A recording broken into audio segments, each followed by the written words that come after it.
ఆంధ్రప్రదేశ్ ముఖ్యమంత్రి జగన్మోహన్ రెడ్డిని అంగన్వాడీలు గడగల్లాడిస్తున్నాయి. అంగన్వాడీల సమ్మె ఉధృతంగా నడుస్తున్న నేపథ్యంలో వారికి మద్దతిచ్చేందుకు ఎమ్మెల్సీ సాబ్జీ అక్కడికి వెళ్లడం, అలాగే తిరుగు ప్రయాణమైన నేపథ్యంలో అతనికి యాక్సిడెంట్ అవ్వడం పైన పలు అనుమానాలు వ్యక్తం చేస్తున్నారు అతని సోదరుడు.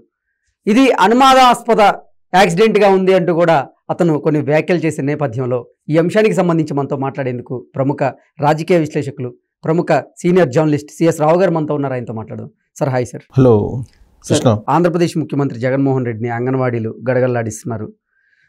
అంగన్వాడీల సమ్మె ఉధృతంగా జరుగుతున్న నేపథ్యంలో వాళ్ళకి మద్దతు ఇచ్చేందుకు సాబ్జీ ఎమ్మెల్సీ అక్కడికి వెళ్ళారు. ఆయన మద్దతు తెలిపి తిరుగు ప్రయాణమైన నేపథ్యంలో అతనికి కారుకి యాక్సిడెంట్ అయింది, అతను మరణించారు. అతని మరణానికి కొన్ని అనుమానాలు ఉన్నాయి అంటూ కూడా అతని సోదరుడు మాట్లాడడం జరిగింది. ఏంటి సార్ ఈ అంశాన్ని అసలు మనం ఎలా చూడొచ్చు? ఇప్పుడు అంగన్వాడీల సమ్మె చాలా తీవ్రంగా జరుగుతుంది ఆంధ్రప్రదేశ్లో. ఆ సమ్మె రోజు రోజుకి మరింత ఉధృతం అవుతుంది. అంగన్వాడీ కేంద్రాలని తాళాలు పగలగొట్టాలని చెప్పి పంచాయతీ కార్యదర్శులు అలాగే సచివాలయం సంబంధించిన సిబ్బంది ప్రయత్నం చేస్తున్నటువంటి క్రమంలో అన్ని చోట్ల ఉద్రిక్తత కూడా నెలకొంది. సో అంగన్వాడీలకి న్యాయపరమైనటువంటి సమస్యలు తీర్చాలి అనేది వాళ్ళ యొక్క డిమాండ్. సుప్రీంకోర్టు ఏది చెప్పిందో అది ఇంప్లిమెంట్ చేయండి అని చెప్పి అడుగుతూ ఉన్నారు. లేదు మేము చేసేది లేదని చెప్పి మంత్రి బొత్స సత్యనారాయణతో కూడినటువంటి ఒక కమిటీ చెప్పేసింది అంగన్వాడీలకి. మేము చెయ్యం, మీకు చేత అయింది ఏదో చేసుకోండి అన్నట్టుగా వాళ్ళు మాట్లాడుతున్నారు. పైగా వాళ్ళ మీద కేసులు పెట్టడానికి ప్రయత్నం ఇవన్నీ జరుగుతున్నాయి. మొత్తం మీద ఏంటంటే రాష్ట్ర వ్యాప్తంగా ఆంధ్రప్రదేశ్లో ఉద్రిక్తమైనటువంటి పరిస్థితులు నెలకొని మహిళా లోకం పెద్ద ఎత్తున బయటకు వస్తున్నారు.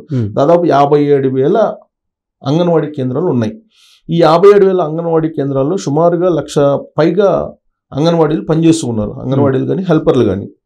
సో వీళ్ళు మొత్తం బయటకు వచ్చేసారు. ఇప్పుడు బయటకు వచ్చి ప్రభుత్వాన్ని నిలదీస్తున్నటువంటి పరిస్థితిని మనం చూస్తున్నాం. రోజు రోజుగా ఉధృతం అవుతుంది.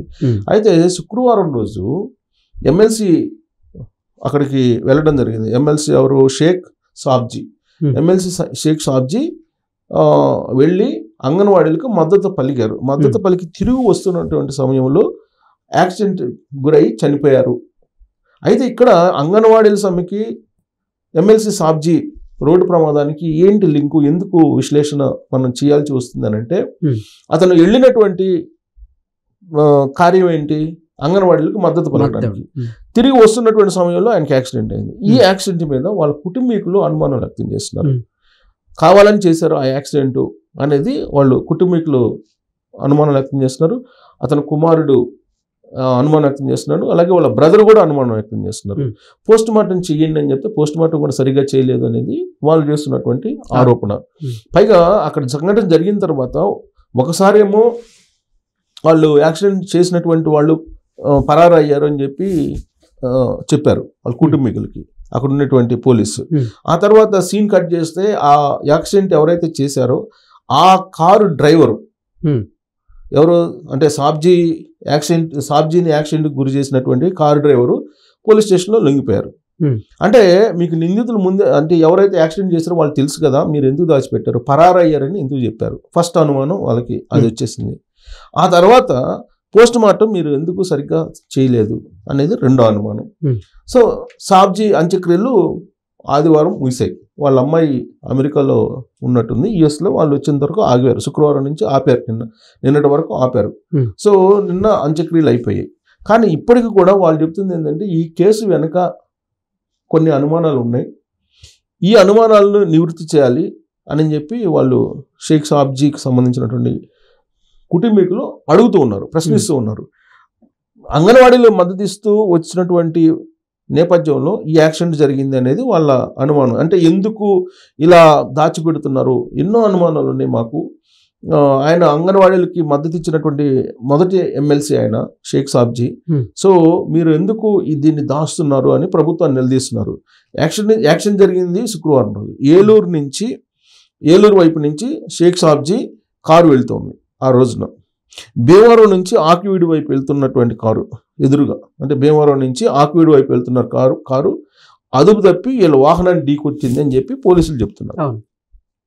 ఇక్కడే సాబ్జీ కుటుంబం అనుమానాలు వ్యక్తం చేస్తున్నారు. ఏంటి, ఇది పొరపాటు జరిగింది కాదు, ఇది ఉద్దేశపూర్వకంగా చేసినటువంటి యాక్సిడెంట్ అనేది వాళ్ళు చేస్తున్నటువంటి ఆరోపణ. అయితే కుటుంబ సభ్యులు దీంతో కుటుంబ సభ్యులు పోలీసులు దర్యాప్తు చేస్తున్నారు. దర్యాప్తు చేస్తుంటే ప్రాథమిక ఆధారాలు సేకరించి విచారణ చేపడుతున్నారు పోలీసులు. అయితే మీరు కంప్లైంట్ ఇవ్వండి, మీ అనుమానాలు ఏమేమి ఉన్నాయి కంప్లైంట్ ఇవ్వండి, మేము విచారణ చేపడతాం అని అంటున్నారు. కానీ అక్కడ తన ఫాదర్కి జరిగినటువంటి యాక్సిడెంట్ ఎవరో కుట్రపూరితంగా పథకం ప్రకారమే అతన్ని ఈ విధంగా చంపేశారు, యాక్సిడెంట్ చేసి చంపేశారు అనేది వాళ్ళ అబ్బాయి చెప్తున్నటువంటి మాట. పోస్ట్ మార్టం చేసి బయటకు తీసుకువచ్చాక ఇంకా జనరల్గా పోస్ట్ మార్టం చేసినప్పుడు ఏమవుతుంది, కట్లు కడతారు. కట్లు కడితే నీకు బ్లీడింగ్ కాదు, బ్లీడింగ్ ఛాన్సే లేదు. కానీ ఇతను చెప్తుంది ఏంది, ఆజాద్, ఇతని పేరు బహుశా ఆజాద్ అనుకుంటా, ఆజాద్ వాళ్ళ అబ్బాయి పేరు ఆజాద్. సో అతను ఏం చెప్తున్నాడు, పోస్ట్ మార్టం చేసి సాబ్జీని బయటకు తీసుకొచ్చిన తర్వాత, తన తండ్రిని కూడా బయటకు తీసుకొచ్చిన తర్వాత కూడా బ్లడ్ ఇంకా లీక్ అవుతుంది, బ్లడ్ వస్తుంది అని ఆయన దాన్ని బేస్ చేసుకుని పోస్ట్ మార్టం సక్రమంగా జరపలేదు, ప్రాథమిక విచారణ కూడా సక్రమంగా జరపలేదు. సో ఇది యాదృచ్ఛికంగా జరిగింది కాదు, కుట్రపూరితంగా జరిగినటువంటి యాక్సిడెంట్ అనేది ఆయన ఉదాహరణ చెప్తున్నాడు. బ్లీడింగ్ ఎందుకు అవుతుంది, పోస్ట్ మార్టం చేసుకుని బయటకు తీసుకుని, పోస్ట్ మార్టం అంటే మొత్తం కట్టేస్తారు పోస్ట్ మార్టం చేసుకుని, కానీ బ్లీడింగ్ జరుగుతుంది కాబట్టి ఇది నాకు అనుమానం అని చెప్పి ఆయన ఆజాద్ చెప్తున్నారు. సో ఇక కార్ నెంబరు, యాక్సిడెంట్ ఎవరు చేశారనేది కార్ నెంబరు వాళ్ళకి చెప్పారంట కుటుంబీకులకి. అయితే ఎవరు దాన్ని చేశారనేది చెప్పలేదు.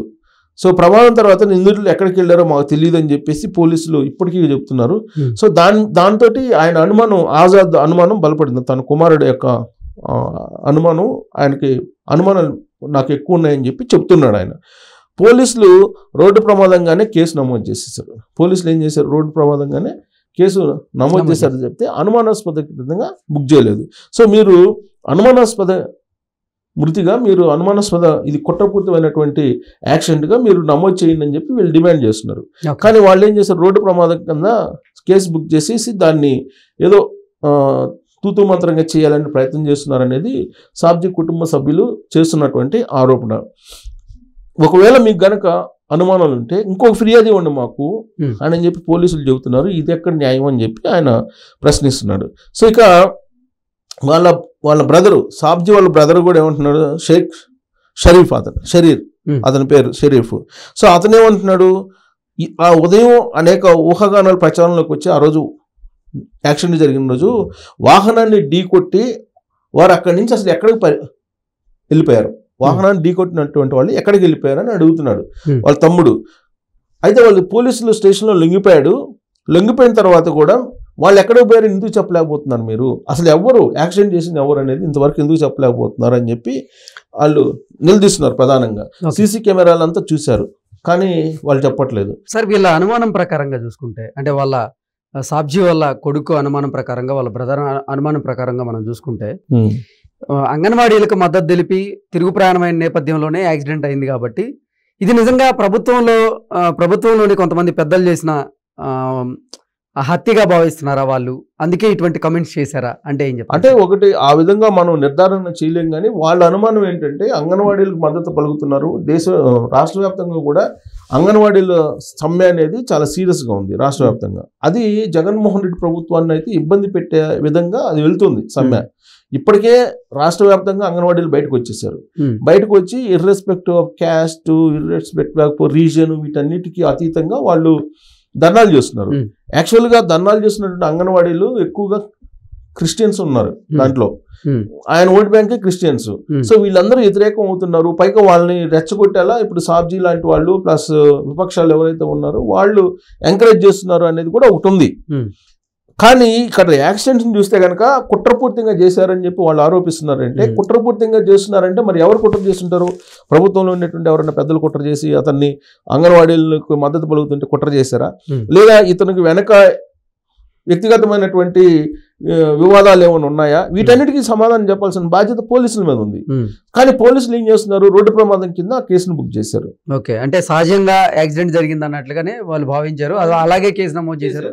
అక్కడే వీళ్ళకి అనుమానం ఉంది, వీళ్ళు అనుమానం కూడా అక్కడే పడుతున్నారు. ప్లస్ పోస్ట్ మార్టం సందర్భంగా ఆ పోస్ట్ మార్టం సరిగ్గా చేయకపోవడం, ఈ రెండు పాయింట్స్ దగ్గర వాళ్ళు అనుమానం వ్యక్తం చేస్తున్నారు. మూడో పాయింట్ ఏంటి, అక్కడ యాక్సిడెంట్ ఢీకొట్టినటువంటి కారుకు సంబంధించిన డ్రైవర్ ఏమో లొంగిపోయాడు, మిగతా వాళ్ళు ఎడిపోయారు. అసలు ఎవరు మిగతా వాళ్ళు అనేది మాకు చెప్పండి అని చెప్పి వాళ్ళు 3 రోజుల నుంచి అడుగుతున్నారు, చెప్పలే పోలీసులు. ఇంకోటి సాబ్జీ ప్రయాణిస్తున్నటువంటి కారులో ఆయనేమో సీట్లో ఉన్నారు, పక్కన వాళ్ళకి స్వల్ప గాయాలు తగినాయి, కానీ ఓన్లీ సాబ్జీకి మాత్రమే బాగా దెబ్బలు తగిలి చనిపోయారు. సో ఇది కావాలని చేశారు, ఆ యాక్సిడెంట్ కావాలని చేశారని చెప్పి ఇప్పుడు వాళ్ళ బ్రదర్ చెప్తున్నాడు, వాళ్ళ అబ్బాయి కూడా చెప్తున్నారు. సో ఈయన పశ్చిమ గోదావరి జిల్లా ఉండి మండలం చెరుకువాడలో 165 నెంబర్ జాతీయ రహదారి పైన జరిగింది ఇది. ఆ రోజు మధ్యాహ్నం జరిగింది, శుక్రవారం రోజు మధ్యాహ్నం జరిగింది.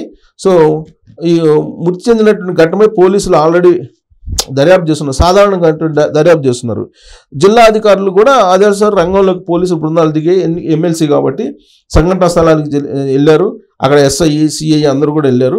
కానీ ప్రమాద స్థలాన్ని అయితే పరిశీలించారు, రహదారి పరిస్థితి, అక్కడ రాకపోకలు వీటన్నిటి పరిశీలించారు. అలాగే అక్కడ ఉండేటువంటి రహదారి గుంతలు పడిందని చెప్పి వాళ్ళు ఏదో చెప్తున్నారు, రహదారి గుంతలు పడింది అందుకే యాక్సిడెంట్ అయిందని చెప్పి అది కూడా చెబుతున్నారు. తర్వాత ప్రభుత్వ వైఫల్యం అలాగా అంతే కదా మరి, అది అంటే యాక్సిడెంట్ కారణాలు చెప్తున్నారు ఆయన వాళ్ళ. తర్వాత ప్రధాన పంటకాల వైపు రహదారి గుంతలు పడి ఉన్న భాగాన్ని పరిశీలించారు. తర్వాత జాతీయ రహదారులు జేఈ సబీరా ఆయన కూడా జాతీయ రహదారిలో జేఈ సబీరా కూడా ఆ ఘటనా స్థానానికి వచ్చి చూశాడు. ఆకువీడు భీమవరం మధ్య ఈ ఉన్నటువంటి సీసీ ఫుటేజ్లను కూడా పోలీసులు పరిశీలిస్తున్నారు. తర్వాత ప్రమాదానికి కారణమైనటువంటి కారులో డ్రైవర్తో పాటు ఇతరులు ఎవరైనా ఉన్నారా లేరా అనే దాన్ని ఫుటేజ్ తోటి వాళ్ళు ఎంక్వైరీ చేస్తున్నారు, సీసీ ఫుటేజ్ తోటి. అసలు ఆల్రెడీ డ్రైవర్ లొంగిపోయాడు. సో అతడి సహచరులు ఎవరెవరు ఉన్నారు అనేది డ్రైవర్ చెప్తాడు కదా, పోలీసులకి పెద్ద ఇష్యూ కాదు కదా. ఎవడైతే ఢీ కొట్టాడో ఆ కార్ డ్రైవర్ లొంగిపోయినప్పుడు ఆటోమేటిక్గా అతనితో ఎవరు జర్నీ చేశారో అతను చెప్తాడు. కానీ పోలీసులు ఏం చేస్తున్నారు, ఆ భీమవరం ఆక్విడ్ మధ్యలో ఉండే సీసీ ఫుటేజ్ని తీసుకొని అదేదో ఇన్వెస్టిగేషన్ చేస్తున్నారు అనేది ఇప్పుడు సాబ్జీ వాళ్ళ కుటుంబీకులు చెప్తున్నారు. సో కాబట్టి ఆయన పోయినటువంటి ఇష్యూ అంగన్వాడీలో మద్దతు. సో మంగళవాడికి మద్దతు ఇస్తూ వాళ్ళని సమ్మె దిశగా ప్రోత్సహిస్తున్నటువంటి సాబ్జీ మీద ఇలాంటిది ఏమన్నా కుట్ర జరిగిందా, లేదంటే వాళ్ళకి సంబంధించిన విరోధులు ఎవరైనా ఉన్నారా, ఇది పోలీసులు మాకు చెప్పాలని చెప్పి వాళ్ళు డిమాండ్ చేస్తున్నారు. సో అంత్యక్రియలు అయితే అయిపోయినాయి ఆదివారం రోజు. సో ఇప్పటికీ వాళ్ళకి అనుమానాలు అయితే ఉన్నాయి. సో పోలీసులు ఏం చేస్తారనేది చూడాలి. బట్ అంగన్వాడీలకు సంబంధించి మద్దతు ఇచ్చినటువంటి క్రమంలో ఎమ్మెల్సీకి సంబంధించినటువంటి యాక్సిడెంట్ జరిగింది అనేది వాళ్ళ కుటుంబీకులు అనుమానాలు వ్యక్తం చేస్తున్నారు. సో దీనికి ప్రభుత్వం సమాధానం చెప్పాలి. Okay sir, thank you so much. Thank you.